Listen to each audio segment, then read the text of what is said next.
যে এই সব মানুষের, তাও তো ফার্মেসির হিস্ট্রি পড়ার ক্ষেত্রে দেখা গেছে অনেক আগের মানুষ সম্পর্কে পড়া লাগে, সো ওই ব্যাপারটা আরো বেশি বোরিং হইতে পারে।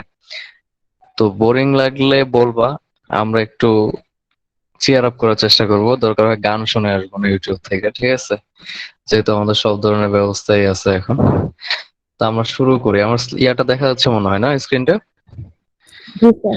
জি স্যার। আচ্ছা, তো আমার ফার্স্ট যে স্লাইডটা, আমি একটু স্লাইড গুলোতে চলে যাই আমার। তো প্রথমে যে জিনিসটা আমাদের জানতে হবে সেটা হচ্ছে ফার্মাসিউটিক্স জিনিসটা কি। কেউ কি জানো যে ফার্মাসিউটিক্স কি জিনিস? এনিওয়ান? আচ্ছা, ফার্মাসিউটিক্স হচ্ছে science of doses form design. তার মানে হচ্ছে ফার্মাসিউটিক্স মানে হচ্ছে যে ফার্মাসি যেই শাখাতে কোন একটা ড্রাগের ডোজেস ফর্ম ডিজাইন নিয়ে আলোচনা করা হয় তাকে আমরা বলি হচ্ছে ফার্মাসিউটিক্স। এখন ডোজেস ফর্ম বলতে কি বুঝি বলো তো দেখি? ট্যাবলেট, ক্যাপসুল, হ্যাঁ, সিরাপ।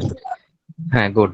তার মানে হচ্ছে যেই ফর্মে হচ্ছে আমরা ড্রাগটাকে কি করি, ডিজাইন করি, ডেলিভার করি বা পেশেন্টকে দেই, সেটাকে আমরা বলি হচ্ছে ডোজেস ফর্ম। যেমন হচ্ছে tablet, capsule, injection, infusion, emulsion, suspension, তারপরে হচ্ছে আরো অনেকগুলাই আছে।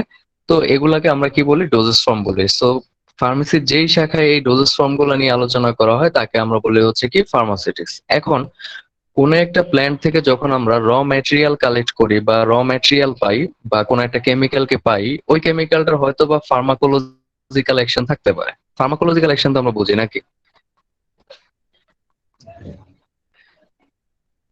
হ্যাঁ,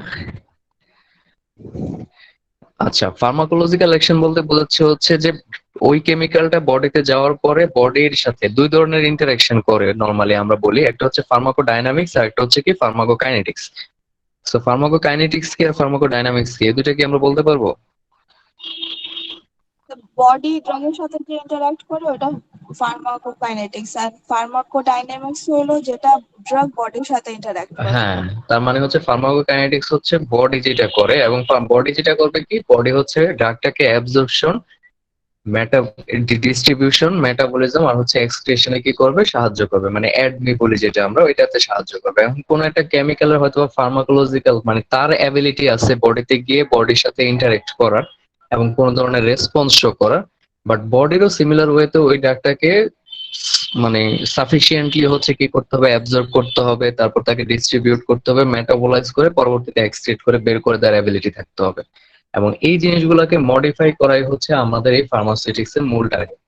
যে আমরা এখানে ড্রাগটা কোন একটা কেমিক্যাল এন্টিটি বা কোন একটা কেমিক্যাল যার নাকি ফার্মাকোলজিক্যাল অ্যাকশন আছে, তার মানে তার অ্যাবিলিটি আছে বডির সাথে ইন্টারঅ্যাক্ট করার, তাকে বডির অনুযায়ী মডিফাই করা যাতে করে বডি তাকে ভালোভাবে ইউটিলাইজ করতে পারে, এটাই আমরা হচ্ছে ফার্মাসিউটিক্স এ শিখি। তো শুরুর স্লাইডটাতে আমাদের এটাই আছে, ফার্মাসিউটিক্স জিনিসটাকে আমরা অলরেডি বলে ফেলছি যে যে জিনিসগুলো আছে। তারপরে দুইটা ডেফিনেশন আছে, একটা হচ্ছে ফার্মাসি আর একটা হচ্ছে ফার্মাসিস্ট। তো ফার্মাসি ওয়ার্ডটা হচ্ছে গ্রিক ওয়ার্ড থেকে আসছে, ফার্মাকন। ফার্মাকন মানে হচ্ছে ড্রাগ অথবা মেডিসিন। এখন তোমাকে যদি কেউ জিজ্ঞেস করে বা তোমাদেরকে জিজ্ঞেস করে যে হোয়াট ইজ ফার্মাসি, কি বলবা বলো তো দেখি?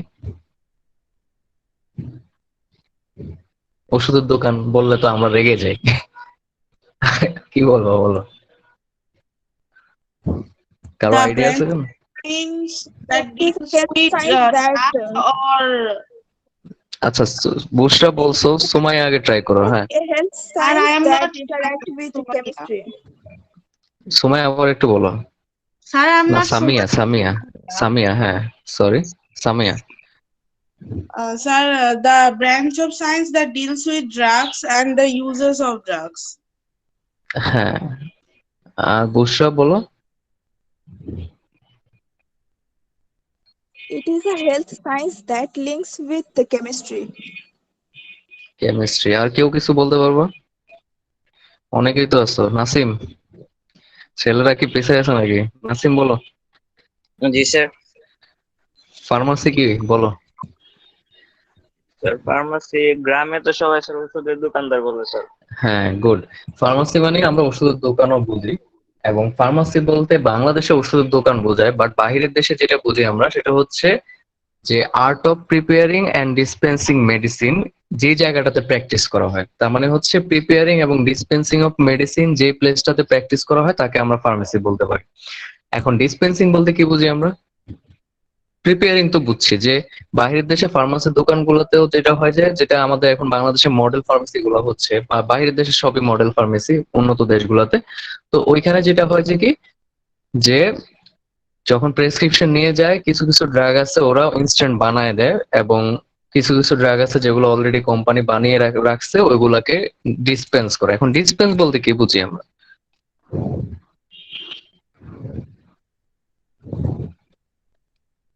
স্যার ডিস্ট্রিবিউট করা বা প্রোভাইড করা। ডিস্ট্রিবিউট করা বা প্রোভাইড করা, গুড। তার মানে হচ্ছে তুমি যখন ড্রাগটা তৈরি করলা, ওই ড্রাগটাকে প্রপারলি লেভেল করবা, কোন একটা কন্টেনারে ঢোকানোর পর লেভেলিং করে তুমি হচ্ছে পেশেন্টকে এটা কি করবা, দিয়ে দিবা। এখন পেশেন্টকে দেওয়ার ক্ষেত্রে আমরা কি করি, পেশেন্ট কাউন্সিলিং করি, যেটা আমরা একটু পরে দেখবো, যে এখন আমরা পেশেন্টকে কাউন্সিলিং করে ফার্মাসিস্ট ডিরেক্টলি ইনভলভ থাকে পেশেন্টের সাথে, যাতে করে পেশেন্ট হচ্ছে প্রপারলি ড্রাগটাকে কি করতে পারে, ইউটিলাইজ করতে পারে। সো ফার্মাসি মানে ওষুধের দোকান, ইটস ওকে। এবং ফার্মাসি বলতে আরেকটা জিনিস আমরা বুঝি, যেটা হচ্ছে যেই জায়গাটাতে ওষুধ তৈরি করা হয় এবং ওষুধ ডিসপেন্স করা হয় তাকে আমরা কি করতে পারি, বলতে পারি ফার্মাসি বলতে পারি। ঠিক আছে? স্যার আপনি ডিসপেন্স মানে কি বলেছিলেন? ডিসপেন্স মানে হচ্ছে তোমার কাছে তুমি ফার্মাসিস্ট, তুমি একটা মডেল ফার্মাসিতে কাজ করো, তোমার কাছে পেশেন্ট আসলো প্রেসক্রিপশন নিয়ে, তুমি কি করলা, কিছু ড্রাগ শেলফ থেকে রেডিমেড বানানো আছে দিয়ে দিলা পেশেন্টকে, কিছু আছে তুমি তৈরি করলা। ঠিক আছে? তৈরি করে প্রপারলি লেভেলিং করলা, লেভেলিং করে পেশেন্টকে দিলা। দেওয়ার সময় পেশেন্টকে একটু কাউন্সিলিং করলা যে কিভাবে ড্রাগটা নিবে, সে খাওয়ার আগে নেবে না খাওয়ার পর নেবে, পার ডে তে সে কয়টা করে ড্রাগ নেবে। এই যে জিনিসটা তুমি কি করলা, পেশেন্টকে ড্রাগটা দিলা এবং তাকে কাউন্সিলিং করলা, এটাকে আমরা বলি হচ্ছে ডিসপেন্সিং। দেওয়াটাকে আমরা ডিসপেন্সিং বলি, কাউন্সিলিংটাকে না। তুমি যে ড্রাগটা তৈরি করে পেশেন্টকে দিলা, এটাকে আমরা কি বলি, ডিসপেন্সিং। বুঝছি? স্যার তার মানে ম্যানুফ্যাকচারিং অফ ড্রাগ কেও এখানে বোঝানো হচ্ছে। হ্যাঁ ম্যানুফ্যাকচারিং অফ দ্য ড্রাগসটাকেও ডিসপেন্সের একটা অংশ বোঝানো হচ্ছে। হ্যাঁ হ্যাঁ। এবং এই যে তুমি ইনস্ট্যান্ট যে ড্রাগটা বানায় দিলা পেশেন্টকে, এই যে প্রিপারেশনটা, এই প্রিপারেশনটার একটা নাম আছে, সেটাকে এক্সপন্টেনিয়াস প্রিপারেশন বলা হয়। এটা বানানটা তোমরা জানবা কিনা, এক্সপন্টেনিয়াস প্রিপারেশন। এটা একটু তোমরা করলে পাবা, গুগল করলে পেয়ে যাবা। আচ্ছা, তো এখান থেকে আমরা পরবর্তীতে যাচ্ছি। তাহলে ফার্মাসিস্ট কাকে বলা হয়? ফার্মাসিস্টের ডেফিনেশন কি?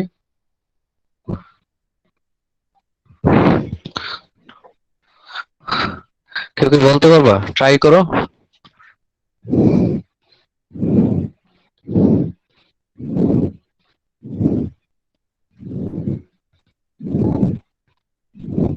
Who deals with the preparation and dispensing of drugs? আচ্ছা, ফার্মাসিস্টের ডেফিনেশনে যাওয়ার আগে আমি তোমাদের যেটা বললাম, যে যেই প্রিপারেশনটা তুমি ইনস্ট্যান্ট পেশেন্টকে বানায় দিলা, সেটার নামটা আমি তোমাদের কমেন্টে দিয়ে দিচ্ছি, তোমরা একটু এটা গুগল করে একটু পড়বা, খুবই গুরুত্বপূর্ণ টার্ম। ঠিক আছে? এটা জানা উচিত আর কি, সামনে এটা নিয়েও পড়াশোনা করবা।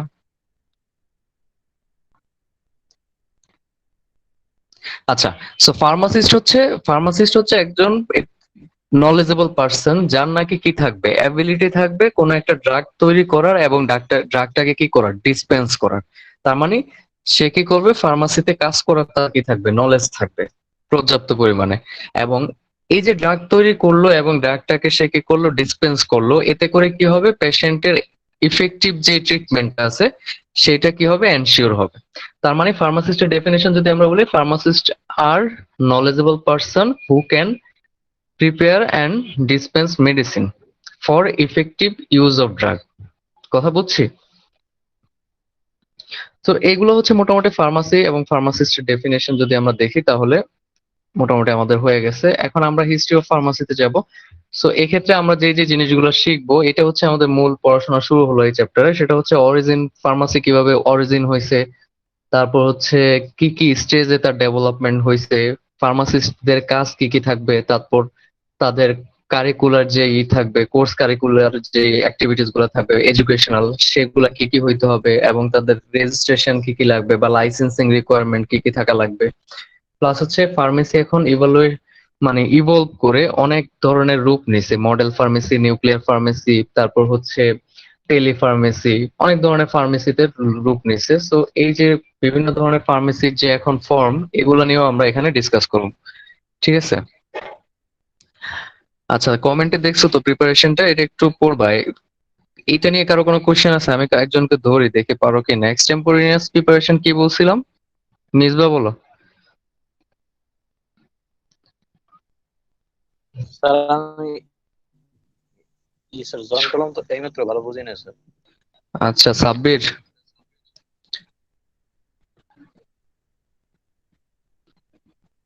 সাব্বির, সাব্বির কই হারাই গেল?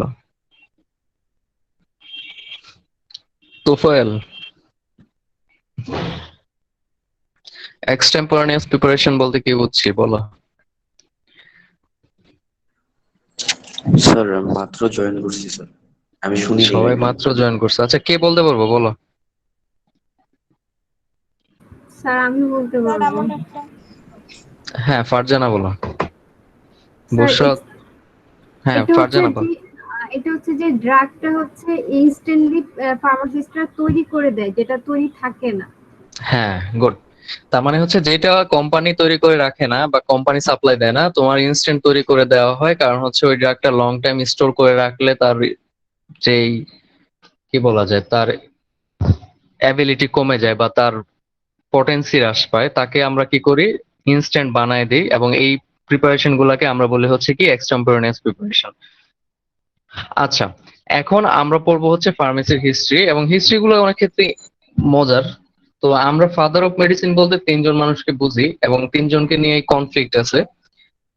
তো শুরুতেই যে লোকটা আসতেছে সেটা হচ্ছে hypocrites.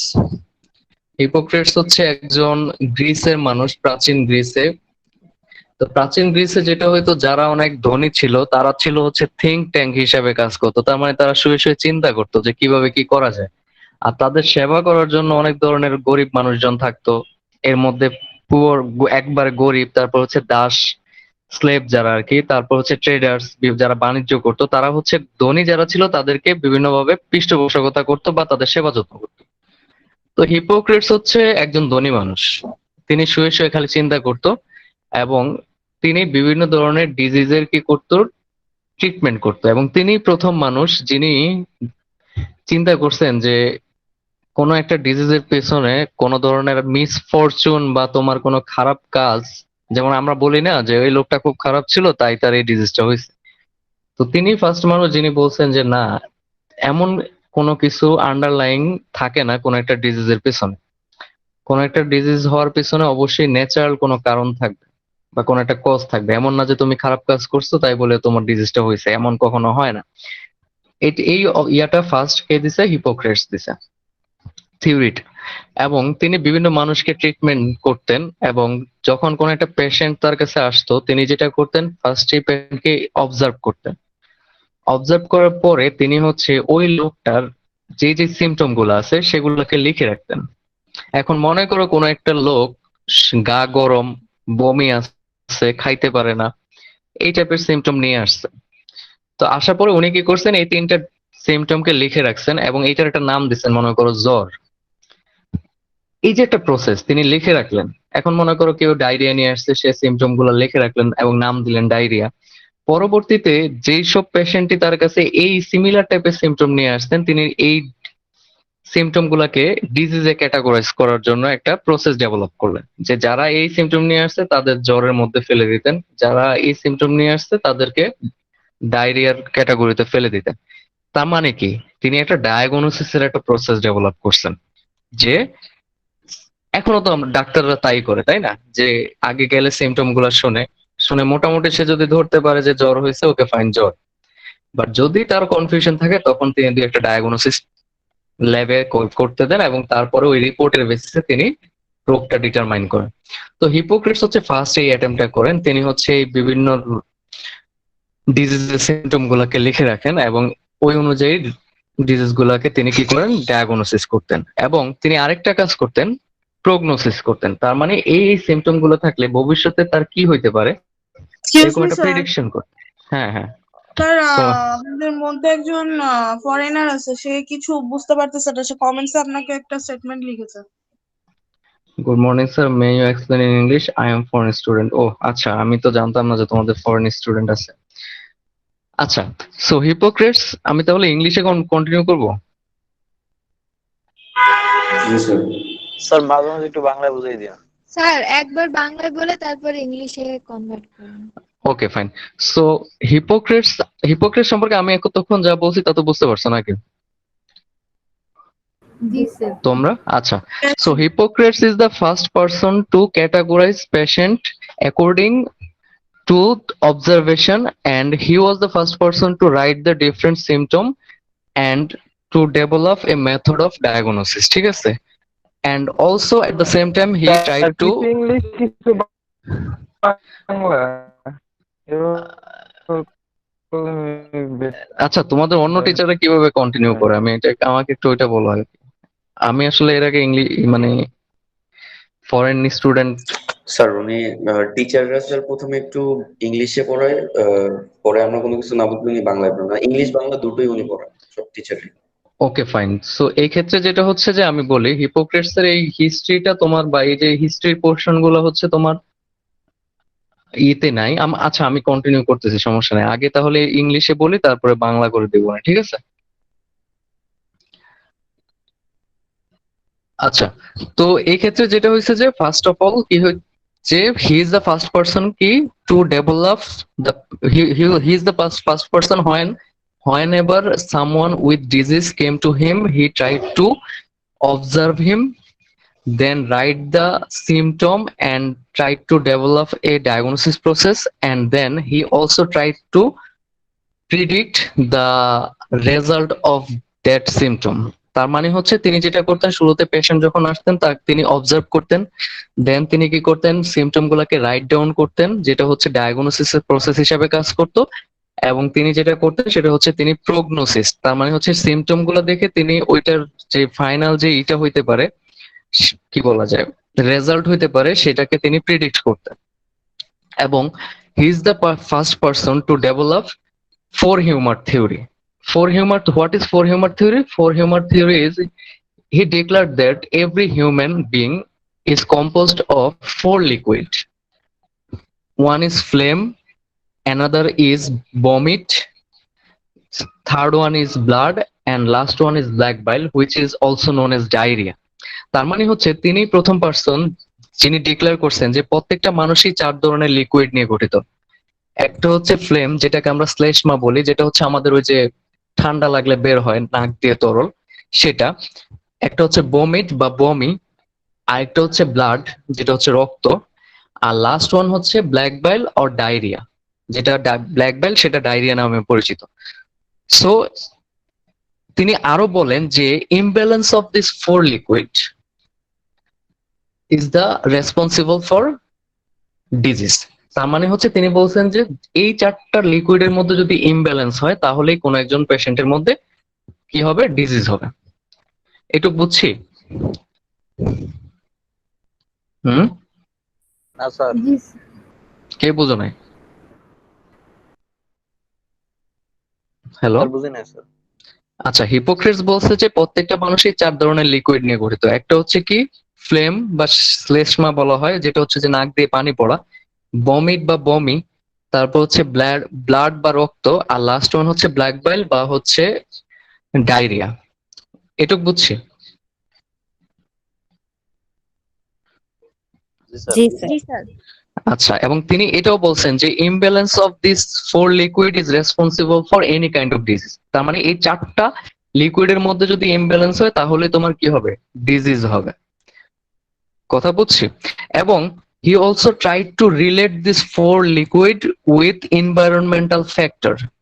Here environmental factor is season, four season. Usually world have four season, but in Bangladesh there is six season. So he tried to relate this four liquid with four season. কথা বুঝছি? তার মানে হচ্ছে তিনি চেষ্টা করছেন এই চারটা লিকুইডকে চারটা সিজন, যেটা হচ্ছে পৃথিবীতে চারটা সিজন থাকে, উইন্টার, স্প্রিং, অটাম আর হচ্ছে সামার, বাংলাদেশের তো 6টা ঋতু। তো তিনি যেটা করছেন এই 4টা লিকুইডকে 4টা সিজনের সাথে রিলেট করার চেষ্টা করছেন। কিভাবে রিলেট করছেন? যে in winter usually water amount of water in environment increase. Winter সিজনে কি হয়? পরিবেশে পানির পরিমাণ বেড়ে যায়। As a result in our body the amount of water also increase. তার মানে হচ্ছে যেহেতু উইন্টার সিজনে হচ্ছে কি হয়, ওয়াটারের পরিমাণ বেড়ে যায় পরিবেশে, সিমিলার ওয়েতে আমাদের বডিতেও কি হয়ে যায়, তখন পানির পরিমাণ বেড়ে যায়। And that's why runny nose means runny nose হচ্ছে সেই কন্ডিশনটা যেখানে কি হয়, নাক দিয়ে কন্টিনিউয়াসলি পানি পড়তে থাকে। So that's why in winter season runny nose is a common disease, just because in winter the amount of water increases in the environment and also in our body, and as a result imbalance of কি বলা যায়, imbalance occur in our body actually. So winter season এ যেটা হয় যে পরিবেশে ওয়াটারের পরিমাণ বেড়ে যাওয়ার কারণে আমাদের বডিতেও ওয়াটার পরিমাণ বেড়ে যায় এবং এটার ফলে রানি নোজ হয়, যেটা হচ্ছে নাক দিয়ে পানি পড়া। উইন্টার সিজনে একটা কমন ডিজিজ হচ্ছে কি নাক দিয়ে পানি পড়া। কথা বলছি? হ্যালো, জি স্যার। জি স্যার। আচ্ছা। Similar way, he also tried to relate yellow bile, which is also known as diarrhea. He also tried to relate yellow bile with autumn season. In ancient Greece, there was huge amount of fruits and vegetables available during autumn season, and they usually consumed huge amount of fruits and vegetable in that time, and as a result there was diarrhea prevalence in that time in autumn season. So he also tried to relate this diarrhea with autumn. তার মানে হচ্ছে গ্রিসে প্রাচীনকালে autumn সিজনে প্রচুর পরিমাণে কি পাওয়া যেত, ফ্রুটস এন্ড ভেজিটেবল পাওয়া যেত, এবং যেটা খেয়ে তাদের ডায়রিয়া হইতো গ্রিসের মানুষদের। তো তিনি যেটা করছেন এই অটাম সিজনের সাথে এই ডায়রিয়াটাকে কি করার চেষ্টা করছেন, রিলেট করার চেষ্টা করছেন। তো এটা হচ্ছে দুইটা উদাহরণ যে কিভাবে তিনি 4টা ফ্লুইডকে 4টা সিজনের সাথে কি করছেন, রিলেট করছেন। আচ্ছা, he also tried to give a theory that আমরা যদি বলি his theory is wrong, as he tried to relate 4 liquid with 4 season, and he tried to establish a theory that if imbalance of this 4 liquid occur, then there will be a disease.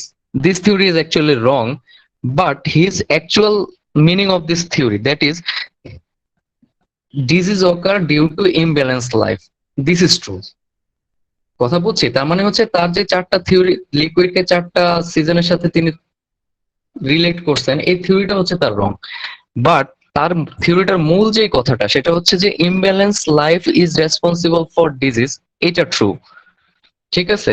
এবং after him there was another scientist who is known as Galen. He also tried to spread this theory that is imbalanced life is responsible for any kind of disease, and Galen is the first person who actually dissected human body.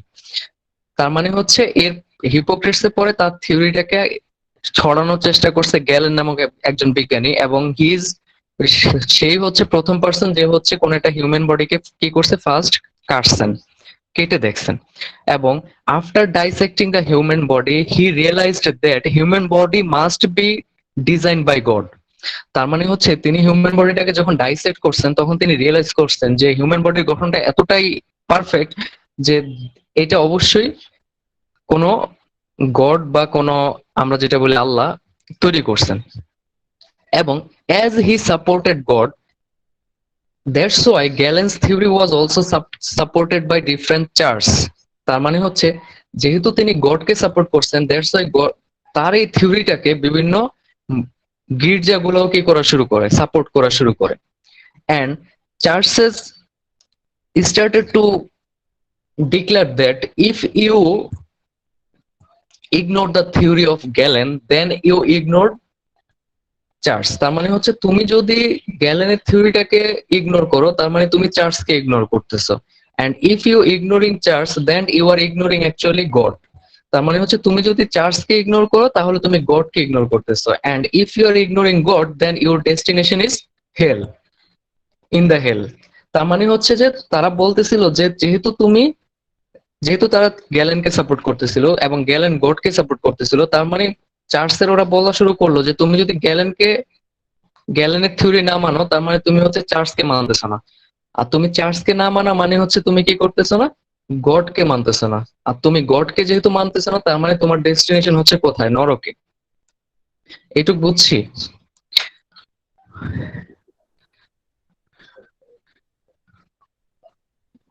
নরকে যাবা, কারণ আচ্ছা, Charles সহজ হচ্ছে কথায় gallon, চার্লসকে না মানলে মানা না, সরাসরি তুমি গ্যালেনকে না নরকে মানলে তুমি নরকে যাবা, কারণ গ্যালেন গডকে সাপোর্ট করছে।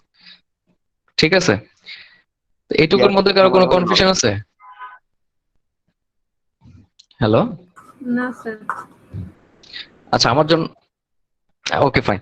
এবং আফটার হিজ কি বলা যায়, আফটার হিজ ডিপার্চার তার মানে হচ্ছে তার মৃত্যুর পরও দিস থিওরি কন্টিনিউ ফর 2000 ইয়ার। তার মানে হচ্ছে তার মৃত্যুর পরেও এটা 2000 বছর পর্যন্ত তার এই থিওরিটা কন্টিনিউ করছে। ঠিক আছে, সো এইটুকু হচ্ছে মোটামুটি হিপোক্রেটস সম্পর্কে। আমি যদি এখন কোশ্চেন করি কাউকে, ফোর হিউমার থিওরিটা কি কেউ বলতে পারবা? শাহরিয়ার হৃদয় বলো, ফোর হিউমারের বলতে কি কি ছিল, চারটা হিউমারের নাম বলো।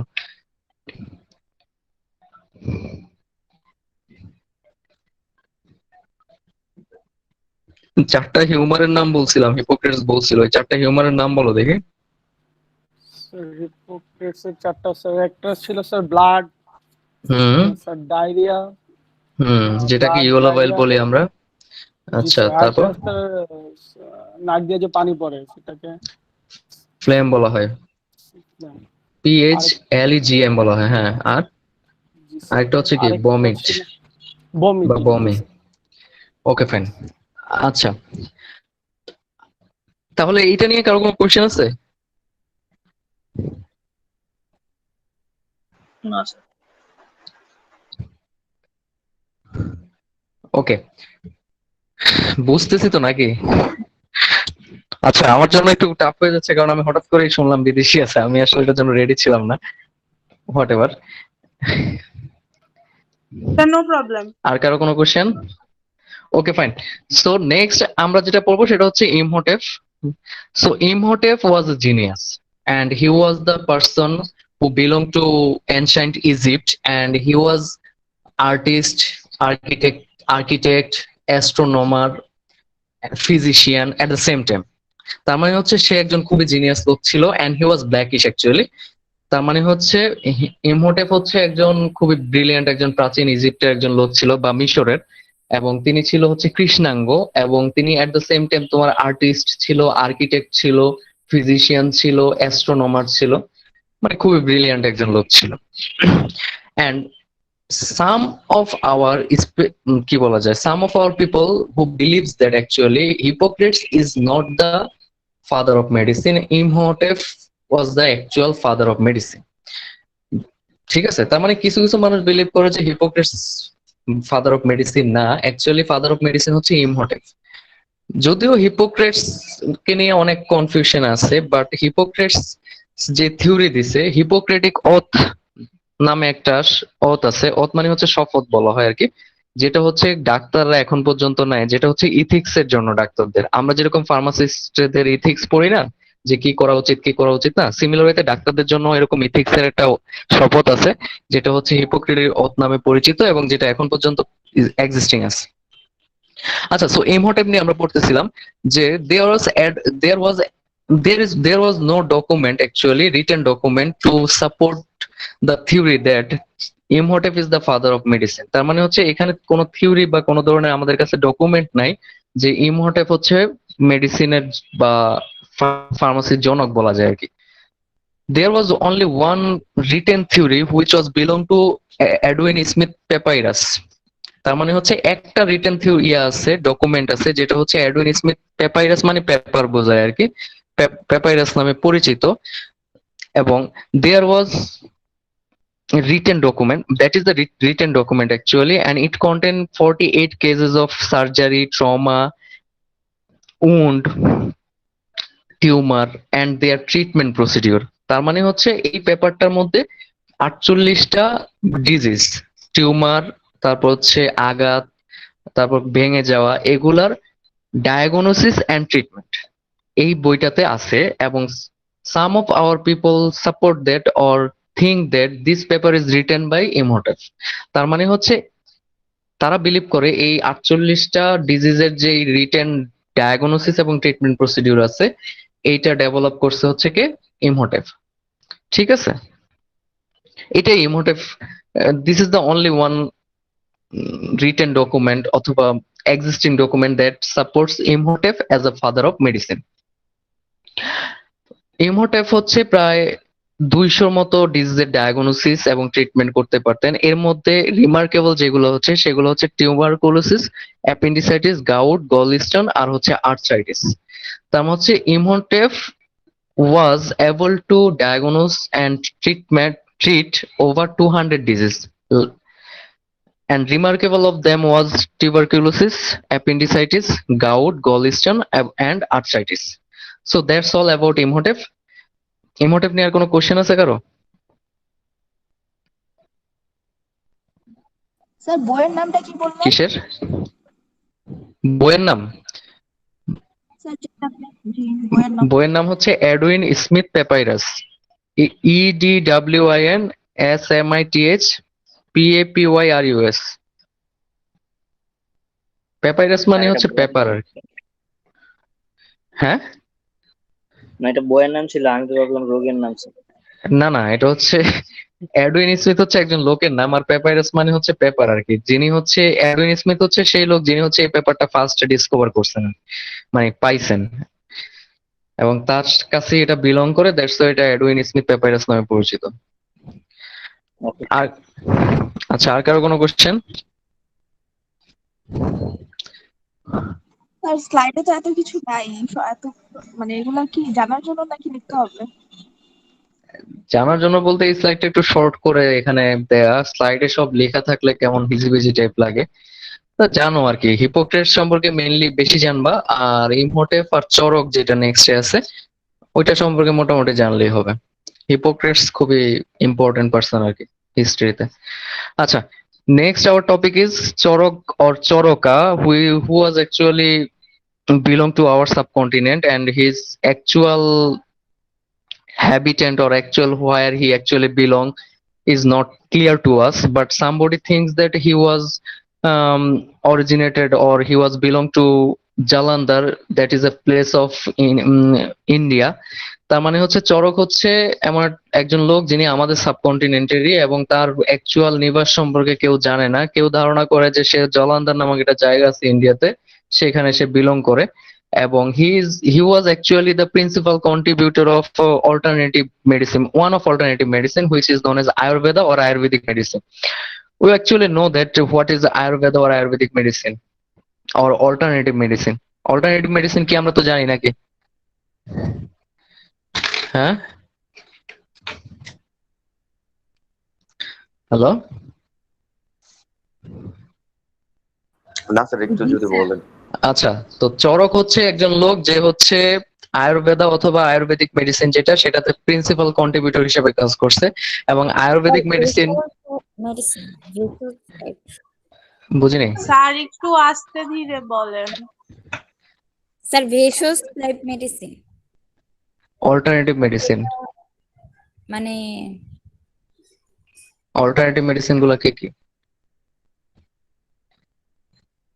আচ্ছা, চরক হচ্ছে অল্টারনেটিভ মেডিসিন গুলো হচ্ছে, আমি বলি অল্টারনেটিভ মেডিসিন হচ্ছে Unani medicine, homeopathic medicine, Ayurvedic medicine. This medicine are known as alternative medicine. Allopathy বাদে বাকি যেগুলো আছে they are known as alternative medicine, and Ayurveda or Ayurvedic is one of alternative medicine, and Chorok is the principal contributor of Ayurvedic medicine. এবার বুঝছি? ওকে, fine. এবং Charak or Choroka is a similar type term of like baul. Baul is a common term and its kind of principle. A group of people who follow this principle are known as baul. তার মানে হচ্ছে বাউল কথাটা আমরা বলি না যে বাউল, বাউল কিন্তু একজন লোক না, বাউল হচ্ছে একটা বাউল সম্রাট আমরা বলি হচ্ছে কাকে, লালনকে। বাট বাউল হচ্ছে একটা থিওরি বা প্রিন্সিপাল, যেটা হচ্ছে যে একটা গ্রুপ অফ পিপল যারা হচ্ছে এই থিওরি অথবা প্রিন্সিপালটাকে বিলিভ করে, তাদেরকে আমরা কি বলি, বাউল বলি। সিমিলার ওয়েতে চরক or চরকা is a principle and চরকা means physician who actually wander from one place to another place। তার মানে হচ্ছে চরক or চরকাটা হচ্ছে একটা থিওরি অথবা প্রিন্সিপাল, এবং এটার মানে হচ্ছে এরা হচ্ছে একটা গ্রুপ অফ ফিজিশিয়ান যারা হচ্ছে ঘুরে ঘুরে ট্রিটমেন্ট দিয়ে বেড়ায়, তাদের কোনো নির্দিষ্ট জায়গা নাই ট্রিটমেন্ট দেওয়ার। তার মানে ওরা বাড়ি বাড়ি গিয়ে কি করে, চিকিৎসা দেয়। কথা বুঝছি? মানে গ্রামের ওই গ্রাম মানে গ্রামে জব করে ওরা না, এটা আগের মুভিতে আমরা দেখতাম এরকম সাধু সন্ন্যাসী গিয়ে গিয়ে ট্রিটমেন্ট দিত। স্যার বেসিক্যালি বাউল তো স্যার হচ্ছে যারা মিউজিক নিয়ে থাকে স্যার। মিউজিক নিয়ে থাকলে তাদের বাউল বলে না, এবং তাদের একটা প্রিন্সিপাল আছে, প্রিন্সিপালটা আমি ভুলে গেছি। ওই প্রিন্সিপালটা যারা ফলো করে তাদেরকে আমরা বাউল বলি। চরকদের ক্ষেত্রেও সেম, চরকদের ক্ষেত্রে বোঝানো হয় যে যারা হচ্ছে বাসায় বাসায় গিয়ে ঘুরে ঘুরে ট্রিটমেন্ট দিবে, এবং এটা কাইন্ড অফ এমন না যে এখন যারা বাসায় গিয়ে ট্রিটমেন্ট করে হেলথ কেয়ার প্রফেশনালস, তারা না। এটা হচ্ছে মেইনলি যারা হচ্ছে তোমার প্রিভিয়াসলি অনেক আগের মুভিতে আমরা হয়তো বা দেখছি এরকম গেরুয়া কালারের ড্রেস পরে ঘুরে বেড়াইতো এবং বাসায় গিয়ে চিকিৎসা দিয়ে বেড়াইতো আর কি। দে আর নন এস অ্যাকচুয়ালি চরকা, বিভিন্ন পাহাড়ি লতা পাতা দিয়ে ট্রিটমেন্ট দিত। ঠিক আছে? এবং Charaka was the proponent of the theory that prevention is better than cure. তার মানে হচ্ছে চরক, আমরা এখন যে থিওরিটা বলি যে prevention is better than cure, Charaka হচ্ছে ওই থিওরিটার অ্যাকচুয়ালি কি সমর্থক। and he first declared that there is no first, not like that first, he actually tell that people যে there is no predetermined disease, is not predetermined. He told us that your lifestyle and the factor surroundings you is the one and only reason for different kind of disease। তার মানে হচ্ছে তিনি বলছেন যে তোমার লাইফে disease predetermined না, মানে আগে থেকেই ডিসাইডেড না যে তোমার কি ডিজিজ হবে। সে বলছেন যে তোমার লাইফের ডিজিজ গুলো হচ্ছে তোমার লাইফস্টাইল, এবং তোমার লাইফস্টাইলকে মডিফাই করে যে ফ্যাক্টর গুলা, তার মানে হচ্ছে তোমার পরিবেশ আশেপাশের, এই পরিবেশগুলো দ্বারা হচ্ছে তোমার ডিজিজটা নিয়ন্ত্রিত হয়। এবং তিনি হচ্ছে সমর্থন করছেন যে কোনো ডিজিজই হচ্ছে তোমার ট্রিটমেন্ট আগে না, আগে হচ্ছে prevention. First you should try preventive measures, and after that when prevention failed you should try different treatment option that is available to you। তার মানে হচ্ছে তিনি বলছেন যে তুমি আগেই ট্রিটমেন্টে যাবা না, আগে তুমি ট্রাই করবা ডিজিজ প্রিভেনশন করার জন্য, এবং প্রিভেন্ট করার জন্য যদি তোমার লাইফস্টাইল মডিফিকেশন লাগে ইউ শুড ট্রাই দ্যাট। ঠিক আছে? যদি প্রিভেনশনে কাজ না হয় দেন তোমার কি করতে হবে, ট্রিটমেন্টে যেতে হবে। কথা বুঝছো? হিস্ট্রি অনেক বেশি হয়ে যাচ্ছে, হিস্ট্রিটা জানার জন্য, ইন্টারেস্টিং হিস্ট্রি। আর হিস্ট্রি জানা কেন দরকার, কারণ হচ্ছে হিস্ট্রি না জানলে মানে তুমি কোন জায়গা থেকে তোমার প্রফেশনটা অরিজিন করছে আসলে তুমি এটা ফিল করতে পারবে না। হিস্ট্রির দরকার আছে। Okay fine. এরপরে যেটা হচ্ছে চরক সম্পর্কে কথা, সেটা হচ্ছে হিপোক্রেটস, যেমন like Hippocrates Charak tried to define your body's state into a term which is known as দশা। আমরা বলি না যে দশা টাইট করে দেব, দশা মানে হচ্ছে তোমার বডির কন্ডিশন, এবং চরক যেটা করছে যে চরক ট্রাই করছে তোমার বডির কন্ডিশনটাকে দশা নামে ডিফাইন করার জন্য, এবং he defined your body stage into 3 দশাস। যেটা হিপোক্রেটস ট্রাই করছে হচ্ছে 4টা দশা বা 4টা হিউমারে, চরক এটাকে ট্রাই করছে কি ডিভাইড করার জন্য 3টা দশায়। দিস 3 দশা ইজ নোন এজ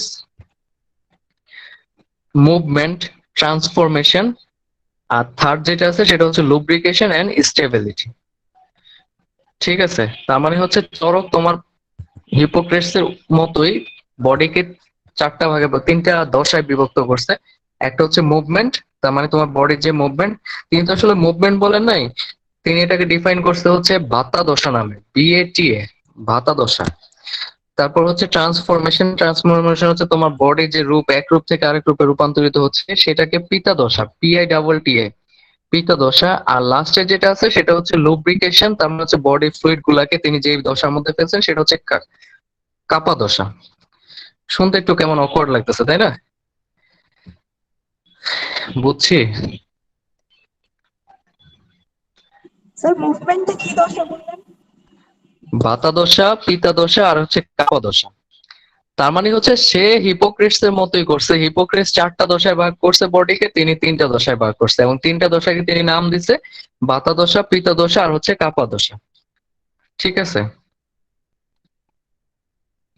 তো আপাতত এটুক জানলে হচ্ছে এদের সম্পর্কে হবে। বুঝছি এটুক। জি স্যার। কারো কোনো কোশ্চেন আছে? স্যার এই 3টা দশা সম্পর্কে আবার একটু বলবেন? আচ্ছা, 3টা দশা বলতে 3টা দশা হচ্ছে, একটা হচ্ছে মুভমেন্ট। ফার্স্ট যে দশা সেটা হচ্ছে আমাদের বডির যে মুভমেন্ট আছে সেটাকে বোঝাচ্ছে।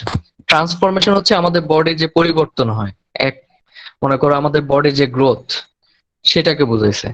আর লুব্রিকেশন এবং স্টেবিলিটি বলতে বোঝাইছে হচ্ছে আমাদের বডির যে ফ্লুইড, বডি ফ্লুইড গুলোকে লুব্রিকেশন বলতে বোঝাইছে।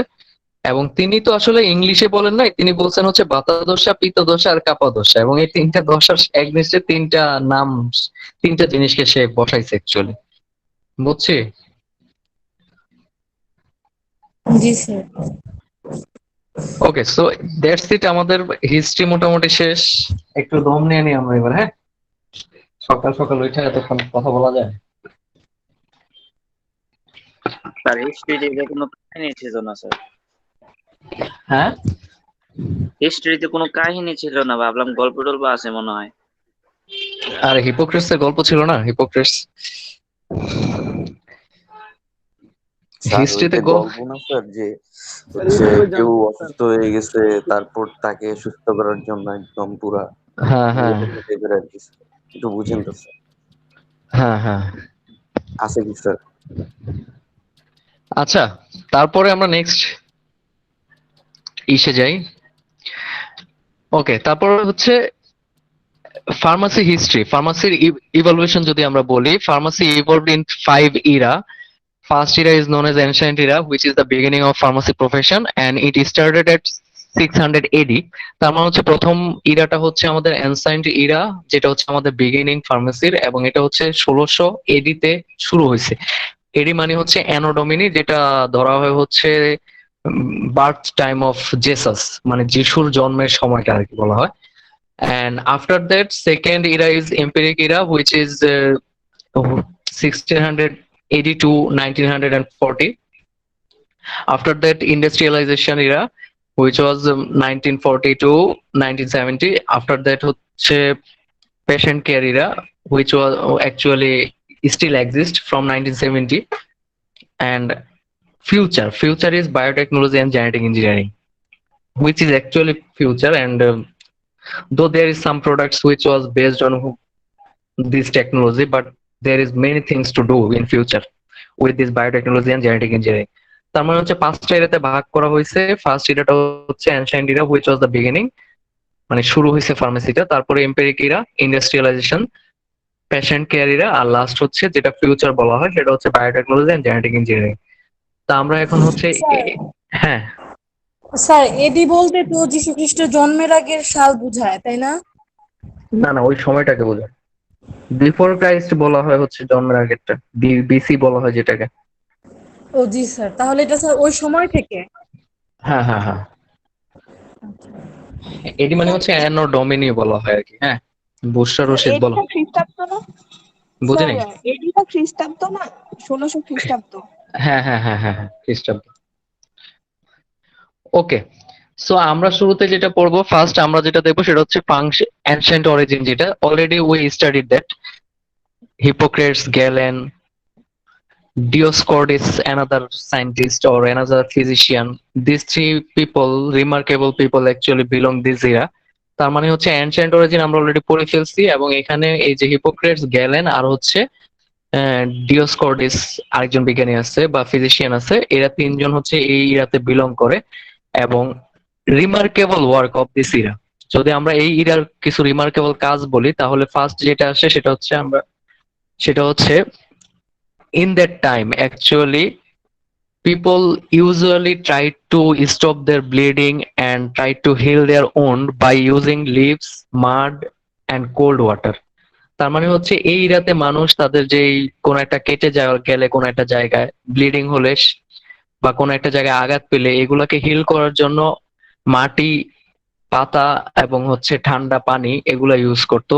And they at that time people also tried to sprint or tried to join their broken bones by using clay।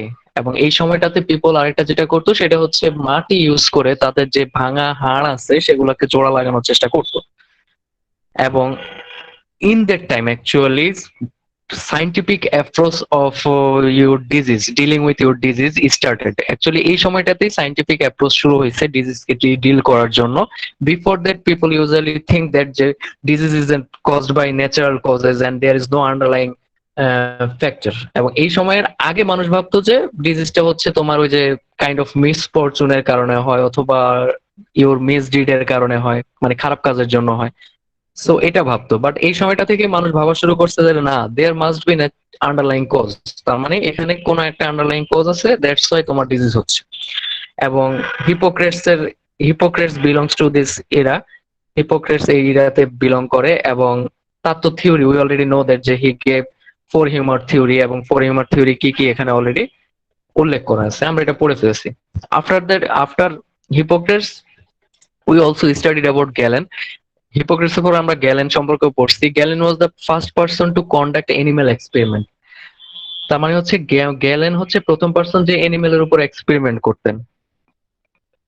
we practice this in a present time also. Whenever we discover a drug or new chemical entities which have pharmacological action, we try to apply them on animal, and after that we apply that chemical on human body। তার মানে হচ্ছে গ্যালেনই হচ্ছে প্রথম person যে হচ্ছে animal experiment শুরু করছে, যেটা আমরা বর্তমানেও প্র্যাকটিস করি।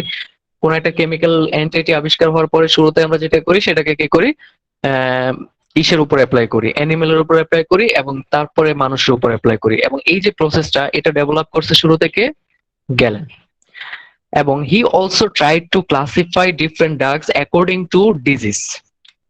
তার মানে হচ্ছে তিনি বিভিন্ন ড্রাগকে ডিজিজ ওয়াইজ ক্লাসিফাই করা শুরু করছেন। তার মানে হচ্ছে প্যারাসিটামল, তারপর মনে করো বিভিন্ন এনএসএআইডি, এগুলা বিভিন্ন ব্যথা হইলে খাওয়া। এই যে ক্লাসিফিকেশন গুলা, যে অ্যানালজেসিকের জন্য এই ড্রাগ গুলা আছে, এই ক্লাসিফিকেশনটা আমরা এখন অ্যাডভান্স যে ইরাতে আছি সেখানে এসে আমরা এইভাবে করতেছি, বাট এইটার শুরুটা করছে কে, গ্যালেন।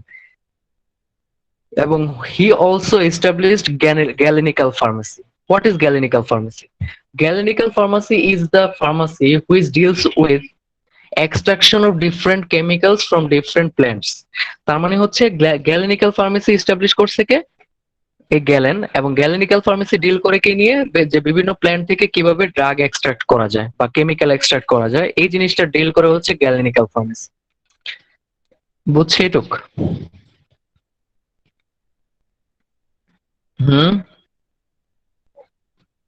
কারো কোনো কোশ্চেন আছে? জি স্যার।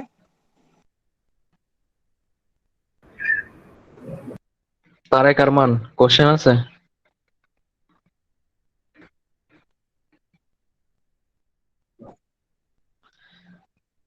ওকে, না sir. Act as a animal এই টাইপের আর কি। তো স্যার ওইখানে মানুষ কিভাবে স্যার এই অ্যানিমেলের মতো বিহেভিয়ার করবে স্যার? Copied animal behaviour. আচ্ছা, দে কপিড দ্য অ্যানিমাল বিহেভিয়ার। এইটা আসলে এখানে দেওয়ার দরকার ছিল না। এটার সাথে আমাদের মানে কি বলা যায়, মানে এখানে এটা ইনভলভ না করলেও হয়তো। এটা আসলে আমাদের ডিজিজের সাথে রিলেটেড না, দ্যাটস ওয়াই এই অপশনটা করে যাওয়া, স্কিপ করে যাওয়া। কারণ অ্যানিমাল বিহেভিয়ারকে কপি করার সাথে ডিজিজ ট্রিটমেন্টের কোনো সম্পর্ক আসলে নাই। এখানে মেইনলি ডিজিজ ট্রিটমেন্টের সাথে যেগুলো আছে সেটা কি এখানে নিয়ে আসা হয়েছে। এখন এইটা আমিও ক্লিয়ার না অ্যাকচুয়ালি, যে কপিড দ্য অ্যানিমাল বিহেভিয়ারের ইনভলভমেন্ট আসলে আমাদের ট্রিটমেন্টের সাথে কি আছে রিলেশন, এটা আমি কখনো পড়িনি আসলে। ঠিক আছে, বাট এটা কেন এখানে ইনভলভ করছে এটা আই ডোন্ট নো। এই স্লাইডটা আসলে আমার বানানো না, স্লাইডটা কমন স্লাইড। আচ্ছা, তারপরে যেটা আছে সেটা হচ্ছে ডায়োস্কোরিস। বা ডায়োস্কোরিস মেইনলি হচ্ছে he was the writer of De Materia Medica book. তিনি একটা বই লেখছেন De Materia Medica, and it is the collection of herbs and their chemical constituents that we can extract from that herb. তার মানে হচ্ছে এটাতে অনেকগুলো গুল্মের নাম আছে এবং ওই গুল্ম থেকে আমরা কিভাবে বিভিন্ন ধরনের ড্রাগকে এক্সট্রাক্ট করতে পারি ওইটা দেয়া আছে। But whenever we try to use any plant extract which is the combination of different chemicals, actually we cannot characterize the mechanism of action of that chemical extract. তার মানে হচ্ছে আমরা যখন কোনো একটা প্ল্যান্ট থেকে কেমিক্যাল এক্সট্রাক্ট নিব, ওই কেমিক্যাল এক্সট্রাক্টের মধ্যে অনেক ধরনের কেমিক্যাল থাকে, কম্বিনেশন থাকে। যেমন মনে করো সে ফর এক্সাম্পল তুমি পাহাড়ি লতা ইউজ করলা হাত কেটে যাওয়ার ফলে ব্লিডিং বন্ধ করার জন্য, ব্লিডিং বন্ধ হয়ে যাবে, but you never know which chemical constituent actually work for that purpose. তার মানে হচ্ছে যখন তোমার ব্লিডিংটা বন্ধ হয়ে গেল, তুমি জানতেছো না যে কোন কেমিক্যালটা অ্যাকচুয়ালি ব্লিডিংটা বন্ধ করছে। সো এই যে কেমিক্যাল না জানার কারণে তুমি মেকানিজম অফ অ্যাকশনও বলতে পারবে না যে কোন মেকানিজমে সে ব্লিডিংটা বন্ধ করছে।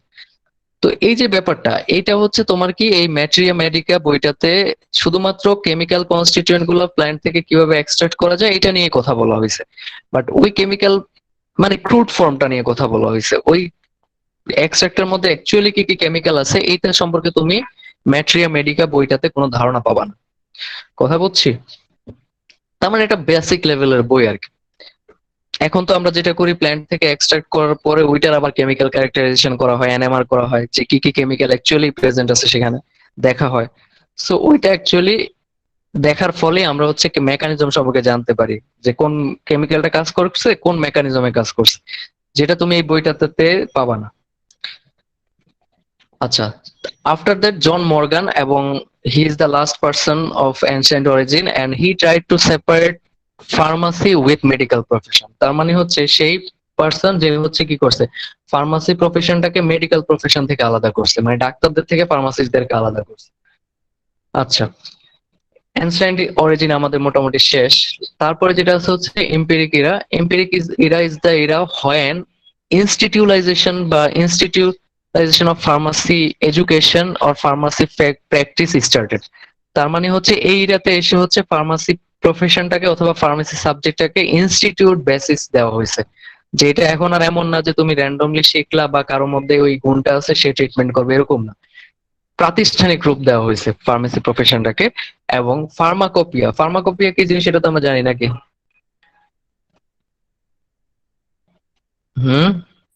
জি স্যার। আচ্ছা, so pharmacopoeia became the regulatory tool for pharmacist. তার মানে এই ক্ষেত্রে এই ইরাতে এসে ফার্মাকোপিয়া গুলা ফার্মাসিস্টরা ফলো করা শুরু করছে। এবং Benjamin Franklin, one of the founding father of America or USA, he first started hospital in 1751। তার মানে হচ্ছে বেঞ্জামিন ফ্র্যাঙ্কলিন, যে হচ্ছে একজন ফাউন্ডিং ফাদার বলা হয় ইউএস এর, তিনি হচ্ছে ফার্স্ট হসপিটাল তৈরি করছে 1751 সালে। And first hospital pharmacist of that hospital was Jonathan Robert. তার মানে হচ্ছে প্রথম হসপিটাল ফার্মাসিস্ট ছিলেন হচ্ছে ওই হসপিটালটাতে Jonathan Robert. And in 1821 Philadelphia college of pharmacy was founded. তার মানে হচ্ছে ফার্স্ট কলেজ যেটা হচ্ছে ফিলাডেলফিয়াতে হয়েছে ইউএসএ তে, সেটা হচ্ছে 1821 সালে হয়েছে এবং সেটা হচ্ছে এম্পিরিক ইরাতেই হয়েছে। তার মানে আমরা দেখতেছি যে এখানে প্রাতিষ্ঠানিক রূপ বলতে যেটা বলছি যে ফার্মেসি প্রফেশনটাকে এখন বিভিন্ন প্রতিষ্ঠানের রূপ দেওয়া হয়েছে। And William Procter, who is the father of American pharmacy, and he devoted his attention in the advancement and development of pharmacy. এবং ইনি একজন লোক যিনি হচ্ছে ফাদার অফ ফার্মাসি, ইউএস এর ফাদার অফ ফার্মেসি বলা হয় আর কি, আমেরিকান। তিনি হচ্ছে ফার্স্ট লোক যিনি হচ্ছে অ্যাডভান্সমেন্টে কাজ করছে ফার্মেসি। সো এম্পিরিক ইরাটাতে মূল যে ব্যাপারটা আসবে সেটা হচ্ছে যে এই ইরাতে ফার্মেসি প্রফেশনটাকে ইনস্টিটিউটের রূপ দেওয়া হয়েছে, প্রাতিষ্ঠানিক রূপ দেওয়া হয়েছে। ঠিক আছে? আচ্ছা, after empiric era there is industrialization era. Industrialization era, from that name we can assume that in that time pharmacy or production of medicine started in a larger version or larger setup. তার মানে হচ্ছে এই রাতে এসে এখন আর এমন না যে একটা দুইটা ওষুধ, এখন একবারে ম্যাসিভ আকারে প্রোডাকশন হয়েছে। এই রাটাতে এসে বিভিন্ন ইন্ডাস্ট্রি ডেভেলপ করছে যেখানে বিভিন্ন ধরনের ফার্মাসিউটিক্যাল প্রোডাক্ট ম্যানুফ্যাকচার এবং তৈরি করা হইতো। এবং in that time new chemical compound synthesis started, biological preparation of different products started, and also preparation of parenteral medication also started in that era. তার মানে হচ্ছে এই ইরাতে এসে বিভিন্ন বায়োলজিক্যাল প্রোডাক্ট যেমন হচ্ছে হরমোন, হরমোন, ইনসুলিন টাইপ যে hormone গুলো আছে, হরমোন, তারপর হচ্ছে বায়োলজিক্যাল আরো অনেক ধরনের প্রোডাক্টই আছে, সেগুলো ডেভেলপমেন্টও শুরু হয়েছে এখান থেকে। এবং এখানে হচ্ছে প্যারেন্টাল মেডিকেশন তৈরি করাও শুরু হয়েছে। প্যারেন্টাল মেডিকেশন কি জিনিস?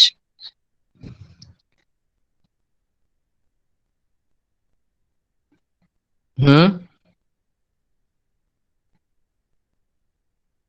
হ্যালো, জি স্যার, আরেকটা প্যারেন্টাল মেডিকেশন কি? স্যার জানি না। প্যারেন্টাল মেডিকেশন হচ্ছে ইনজেকশন এন্ড ইনফিউশন। স্যালাইন বলি না আমরা, যে স্যালাইন দেয়, মানে প্যারেন্টাল প্রিপারেশন হচ্ছে যেই প্রিপারেশনটা ডিরেক্টলি ব্লাডের মধ্যে দেওয়া হয় ইনজেক্ট করে।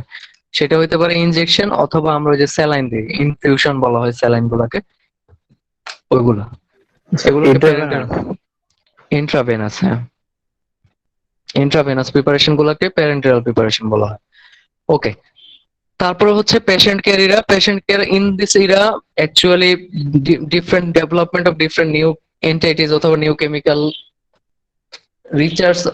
research on different new chemical or development of new medicine started, and in this era pharmacist started to work hand by hand with patient। তার মানে হচ্ছে এই ইরাটা হচ্ছে নতুন নতুন ড্রাগ ডেভেলপমেন্ট হয়েছে, at the same time pharmacist হচ্ছে পেশেন্টের সাথে হ্যান্ড বাই হ্যান্ড কাজ করা শুরু করছে। তার মানে হচ্ছে পেশেন্টকে আমরা একটু আগেই বলছি যে ডিসপেন্সিং জিনিসটা কি জিনিস, যে পেশেন্টকে কি করবে, ড্রাগটা তৈরি করে দিবে, এট দ্য সেম টাইম পেশেন্টকে বিভিন্ন ধরনের ইনফরমেশন দিয়ে দিবে যে ড্রাগটা কিভাবে ইউটিলাইজ করবে, তারপর হচ্ছে কত ঘন্টা পর পর ড্রাগটা নিবে।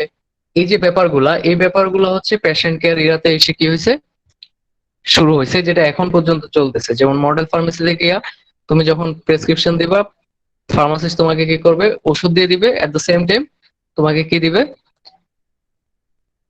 ওষুধ রিলেটেড ইনফরমেশন গুলো দিয়ে দিবে, ইনক্লুডিং সাইড এফেক্ট, তারপর হচ্ছে ডোজ ইন্টারভেল, তারপর হচ্ছে তোমার ফুড ইন্টারেকশন, যে খাওয়ার আগে খাবা না খাওয়ার পরে খাবা, এভরিথিং তোমাকে কি করবে, এই পেশেন্ট কেয়ার এরিয়াতে ডাক্তার কি করবে, তোমাকে জানাই দেবে।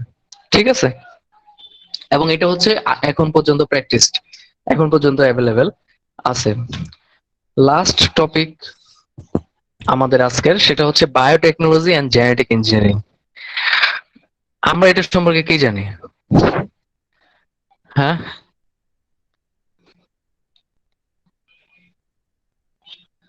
কিছু জানি বায়োটেকনোলজি জেনেটিক ইঞ্জিনিয়ারিং সম্পর্কে? কোনো জিন চেঞ্জ করে, মানে কোনো আমরা করছি যে কোনো জিন চেঞ্জ করে তার গুণগত মানটাকে বাড়ানো। ওকে, ফাইন। সো ফার্স্ট যে টপিকটা আছে আমাদের এখানে, that is gene therapy, and second thing is recombinant DNA technology. So what is gene therapy? There is many genetic disorder. দু একটা নাম বলো তো দেখি। Cancer. Cancer is genetic disorder. Cell mutation দিয়ে হয়, তাহলে তো জেনেটিক ডিসঅর্ডার। জেনেটিক ডিসঅর্ডার, হ্যাঁ এটা ঠিক আছে, জেনেটিক ডিসঅর্ডার, জেনেটিক ডিসঅর্ডার, হ্যাঁ। কালার ব্লাইন্ড, হ্যাঁ, another cancer genetic disorder, but মানে এটা হচ্ছে তোমার পরবর্তীতে হয় আর কি, এমন না যে ফ্যামিলির সবারই, মানে ফ্যামিলিগত জিন না আর কি, এটা হচ্ছে পরে মিউটেশন হয়ে হয় আর কি। হ্যাঁ, আরেকটা কি, থ্যালাসেমিয়া, গুড, থ্যালাসেমিয়া, ডায়াবেটিস, হ্যাঁ, ডায়াবেটিসের সাথে জেনেটিক্স এর ব্যাপার স্যাপার আছে, অনেকগুলো বললা। হ্যাঁ, আরেকটা হচ্ছে হোয়াইট ফোরলক নামে একটা ডিজিজ আছে, দেখবা চুল, সামনে চুল সাদা, এরকম দেখছো কিনা? খুবই রেয়ার জেনেটিক ডিসঅর্ডার যদিও। Obesity sir, obesity. Obesity is not genetic disorder. Sir এটা কিছু ক্ষেত্রে হয় না স্যার, জেনেটিক্স এর কারণে হয় না সব ক্ষেত্রে, মানে আমরা এখানে বলতে চাচ্ছি অ্যালার্জি জেনেটিক্যালি হয়। হ্যাঁ, প্যাটেন্ট ডাক্টাস অ্যান্টিরিওসাস নামে একটা ডিজিজ আছে, প্রোজেরিয়া আছে। পা মুভিটা তো দেখছি আমরা সবাই, না অনেকেই দেখছি মনে হয়, ইন্ডিয়ার একটা মুভি, পা মুভি, অমিতাভ অভিনয় করছে। ওইখানে দেখা গেছে অমিতাভ হচ্ছে বাচ্চা বয়সে বুড়ো হয়ে গেছে। This is genetic disorder. Every kind of genetic disorder. Genetic disorder means that there is disorder in your gene sequence, and if you can correct that defect in your gene sequence, that your disease can be cured. তাই না? যে তোমার genetic ডিসঅর্ডারটা হচ্ছে কারণ তোমার জিন সিকোয়েন্সের মধ্যে কি আছে, কোন ধরনের এরর আছে বা রং মিসম্যাচ আছে। তুমি যদি ওইটাকে কোনোভাবে কি করে ফেলতে পারো, কন্ট্রোল করে ফেলতে পারো বা কারেক্ট করতে পারো, দেন তোমার ওই ডিজিজটাকে তুমি কিওর করতে পারবা। আমরা স্পাইডারম্যান মুভিটা দেখছি।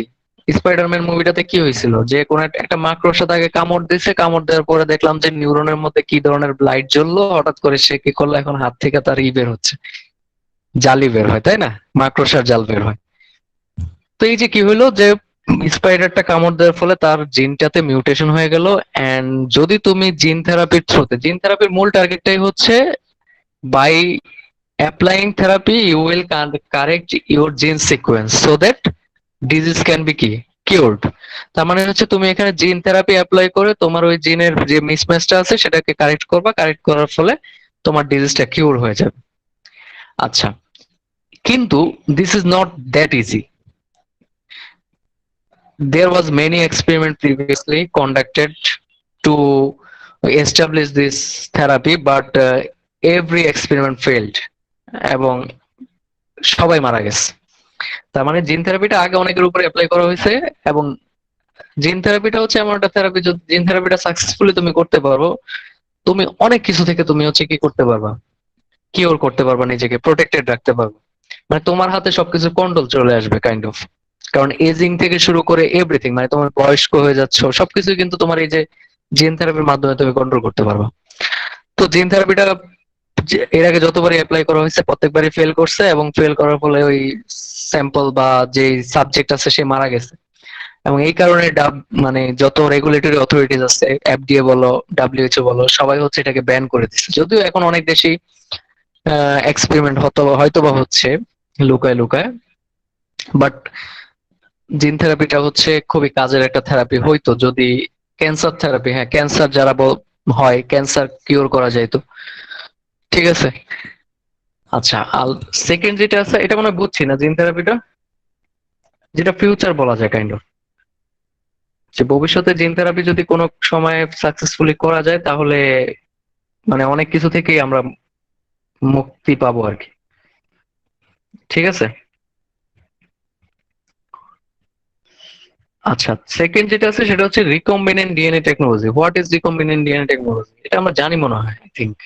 বলো কেউ একজন।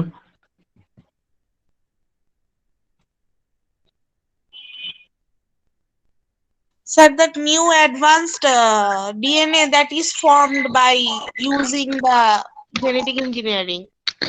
Okay, it's part of genetic engineering actually, where we combine DNA of two different origin, one from one animal and another is from another animal, or usually we combine DNA of one higher animal or eukaryotic animal with some prokaryote animals plasmid। তার মানে হচ্ছে এখানে আমরা যেটা করি যে mainly যে দুইটা ডিএনএ কে কম্বাইন করি, এবং যে ডিএনএটা কম্বিনেশনের ফলে তৈরি হয় সেটাকে আমরা রিকম্বিনেন্ট ডিএনএ টেকনোলজি বলি।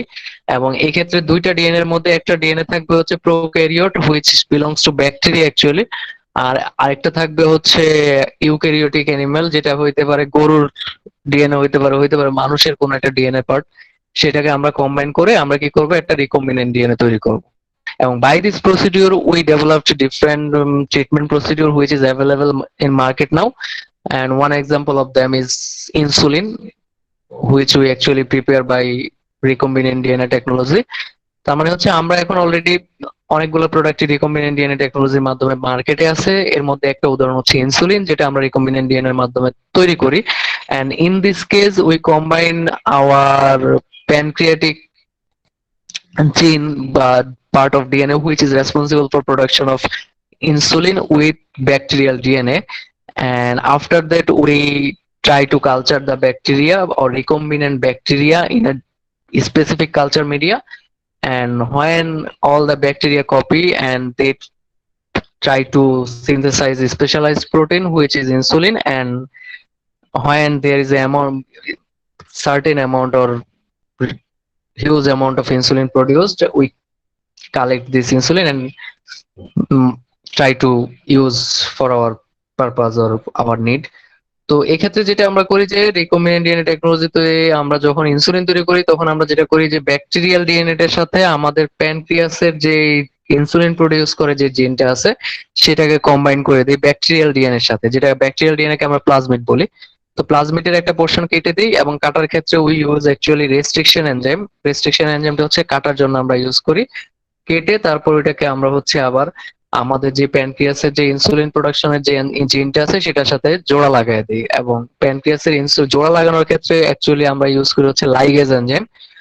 জোড়া লাগানোর পরে আমরা ওই ব্যাকটেরিয়াটার যে রিকম্বিনেন্ট ডিএনএটা আছে ওই রিকম্বিনেন্ট ডিএনএটাকে আমরা হচ্ছে একটা সার্টেন মিডিয়াতে হচ্ছে গ্রো করাই। এবং ব্যাকটেরিয়া এটা নিচু শ্রেণীর প্রাণীতে ইউজ করা হয় কারণ হচ্ছে ওদের প্রোডাকশন ক্ষমতা অনেক বেশি। ব্যাকটেরিয়া খুব দ্রুত রিপ্রোডিউস করে, খুব দ্রুত সংখ্যা বৃদ্ধি করে। তো এতে করে দেখা গেছে যে যখন আমরা ব্যাকটেরিয়াটাকে কালচার মিডিয়াতে গ্রো করাই তখন দেখা গেছে যে খুব দ্রুত ব্যাকটেরিয়ার সংখ্যাও বেড়ে যায় এবং ব্যাকটেরিয়াটা ওই ডিএনএটা নিয়ে প্রোটিনটাকেও সিনথেসাইজ করতে থাকে।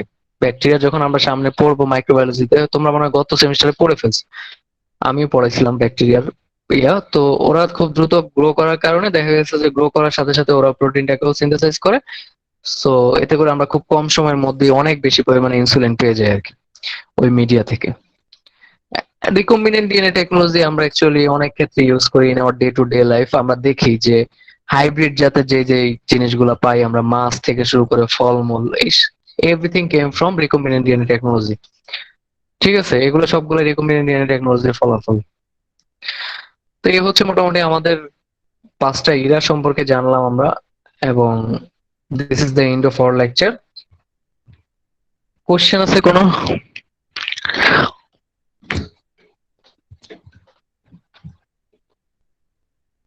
কারো কোনো কোশ্চেন আছে?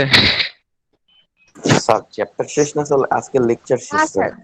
আজকে লেকচার শেষ, চ্যাপ্টার শেষ হইতে আরো অনেক বাকি আছে। স্যার Chapter আর আজকে অনেক যদি স্যার আজকে কি আপনি ইন্টারাকশন দিবেন? ইন্ট্রোডাকশন বলতে মানে sir there will be any questions that we have to answer after the class? yes, there is already a question and after this class you have to answer that question. Sir আজকের ক্লাসের জন্য হচ্ছে আগে একটু স্লাইডটা দেখে নিয়ে তারপর answer করাটা বেটার ছিল না, অ্যাজ ইট ইজ হিস্ট্রি। আজকের কোশ্চেনটা হচ্ছে এই টাইপের যে what you learned from today's lecture actually. Mention 3 things that you learned from today's lecture. It's a generalized question, so you need not to have any kind of resource or anything. But I think your resource is already available on BLC. Is it? হ্যাঁ, BLC তে হ্যাঁ এই যে available তো। History of Pharmacy slide is already available on BLC. So before we go, হ্যাঁ sir ভিডিওটা স্লাইডে তো এত ডিটেইলসে কিছু দেওয়া নাই, জাস্ট আচ্ছা আচ্ছা, ইনফরমেশন। ভিডিওটা হচ্ছে যেটা যে ভিডিওটা তোমরা পেয়ে যাবা। ভিডিও থেকে কোশ্চেন আজকে হবে না, কোশ্চেনটা অলরেডি দেয়া আছে, আমি দেখাই দিচ্ছি। কোশ্চেনটা হচ্ছে যে এই যে এখানে দেখো যে কোন তিনটা, যে আমি গতদিন মনে হয় তোমাদের দেখাইছি যে mention 3 things that you learned from today's lecture, এন্ড তোমাকে এখানে 3টা জিনিস লিখতে হবে এবং এই রিপ্লাই গুলো তুমি দেখবা না, তোমার রিপ্লাই করার পরে হচ্ছে এই রিপ্লাই গুলো ইয়া হবে, ভিজুয়াল করতে পারবে, মানে তুমি দেখতে পাবা। সো আগে তোমার রিপ্লাইটা দিবা, দেন তোমাকে করতে হবে। ঠিক আছে, এই রিপ্লাই গুলো তুমি দেখতে পাবো। তো এটা হচ্ছে একটা জেনারেলাইজড কোশ্চেন, এটা খুব একটা করা লাগবে না, মানে কঠিন হবে না। স্যার স্লাইডটা কি স্যার দিয়েছেন? স্লাইড অলরেডি अवेलेबल আছে, স্লাইড ইজ অলরেডি। কি ওটার মাধ্যমে নেবেন? অ্যাটেন্ডেন্স হচ্ছে মিটে নিব। হ্যাঁ, না অ্যাটেন্ডেন্সটা তোমার রিপ্লাইয়ের মাধ্যমে নিব না, অ্যাটেন্ডেন্সটা নিব হচ্ছে তোমাদের এই যে এখান থেকে নিয়ে নিব এখন। কারো কোনো কোশ্চেন আছে কিনা দেখে। বুকটার নাম কি? এটা আসলে বুক থেকে পড়ানো হয় না, হিস্ট্রিটা টোটালি হচ্ছে তোমার গুগল করে পড়ানো আর কি, গুগল থেকে পড়ানো। এটা রিলেটেড বই ইন্ট্রোডাকশন টু ফার্মেসি নামে একটা বই আছে আমাদের। এই সাবজেক্টটা খুবই বা এই টপিকটা খুবই নতুন বাংলাদেশে আর কি। ইন্ট্রোডাকশন টু ফার্মেসি এত পড়ানো হইতো না আগে, তো এটার জন্য বই হিসেবে এখন একটা বই অ্যাভেলেবল আছে, আমি জানি যেটা শাহ ইমরান স্যারের একটা বই আছে ইন্ট্রোডাকশন টু ফার্মেসি নামে, বইটা পাওয়া যায় নীলক্ষেতে পাওয়া গেলে অ্যাভেলেবেল আছে। ওইটাতে হিস্ট্রি অনেক ডিটেল, আরো ডিটেল আছে। আমি তো জাস্ট 2-3 জন পড়াইছি, আরো অনেকের সম্পর্কে আছে, যেটা আমরা ফার্মেসির হিস্ট্রিটাই পড়তাম ফার্স্ট ইয়ারের একটা সাবজেক্ট আমাদের আর কি। ঠিক আছে, তো কোশ্চেন নাই কারো নাকি? আমরা তাহলে অ্যাটেন্ডেন্স নিয়ে ছেড়ে দিচ্ছি। কোনো কোশ্চেন আছে? নো স্যার, অ্যাটেন্ডেন্সটা নিয়ে নেন স্যার। ওকে।